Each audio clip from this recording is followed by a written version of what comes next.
Hello friends, स्वागत है आपका हमारे YouTube channel immune with Ayurveda में। आज हम बात करेंगे ऑटो इम्यून डिसऑर्डर के बारे में।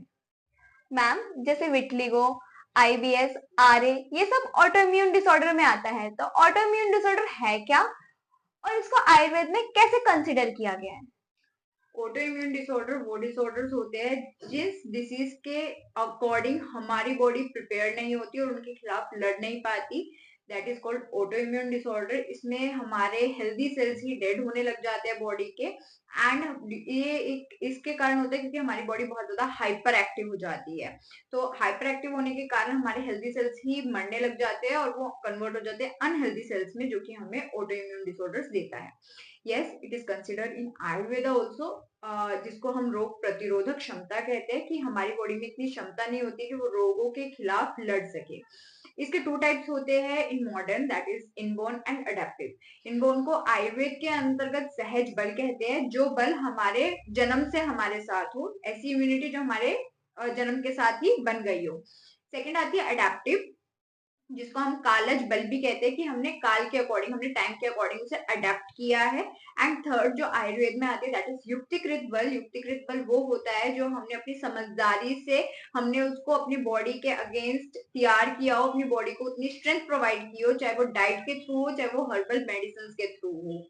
This is called auto immune disorder, रोग प्रतिरोधक क्षमता।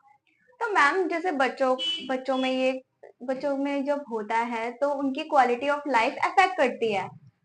तो डॉक्टर मोस्टली उनको प्रेफर करता है स्टेरॉइड्स। क्या वो ठीक है?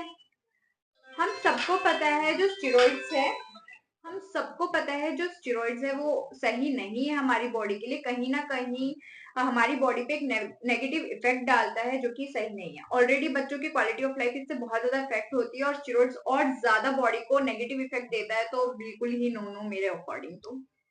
मैम, जैसे आपने कहा एलोपैथी में स्टेरॉइड्स अच्छे नहीं होते हैं ट्रीटमेंट के लिए, तो मैम आयुर्वेद में इसका क्या ट्रीटमेंट है जो आप पेशेंट्स को प्रोवाइड करते हैं? हमारे आयुर्वेद में जो मेन थेरेपी दी गई है दैट इज रसायना थेरेपी और रसायना ट्रीटमेंट। रसायना वो होते हैं जो हमारे इम्यूनो मॉड्यूलेटर्स होते हैं, इम्यूनो मॉड्यूलेटर्स होते हैं जो हमारी इम्यूनिटी को स्ट्रांग बनाते हैं। ये सप्त धातुओं पे काम करते हैं, from a minute level to a higher level हमारी बॉडी के अंदर काम करते हैं। सेकेंड जो हम इसमें करते हैं दैट इज हर्बल मेडिसिन, जो स्टेरॉइड्स के बिल्कुल अपोजिट होते हैं। स्टेरॉइड बॉडी पे नेगेटिव इफेक्ट डालता है, जबकि हर्बल मेडिसिन किसी भी तरीके का नेगेटिव इफेक्ट नहीं डालता है। And third one is regular monitoring. Regular monitoring is कि हम बच्चे पे या पेशेंट्स पे लगातार मॉनिटर करते रहते हैं, क्योंकि जब ऑटो इम्यून डिसीज होती है ना, तो बच्चा दोनों तरीके से इफेक्ट होता है, फिजिकली एंड साइकोलॉजिकली। फिजिकल तो अपियरेंस बिगड़ रहा होता है, साथ के साथ साइकोलॉजिकल इफेक्ट ये होता है कि हमारे साथ ही ऐसा क्यों, हमें ही गंजापन क्यों, या हमारी स्किन पे ही ऐसा क्यों। तो इसलिए साइकोलॉजिकल इफेक्ट भी बहुत जरूरी है ध्यान देना, क्योंकि साइकोलॉजिकल मेडिसिन या हर्बल मेडिसिन या उनको एक ऐसी थेरेपी देना जो उनको खुशी प्रोवाइड कर सके, ये भी बहुत जरूरी है। Okay, thank you ma'am.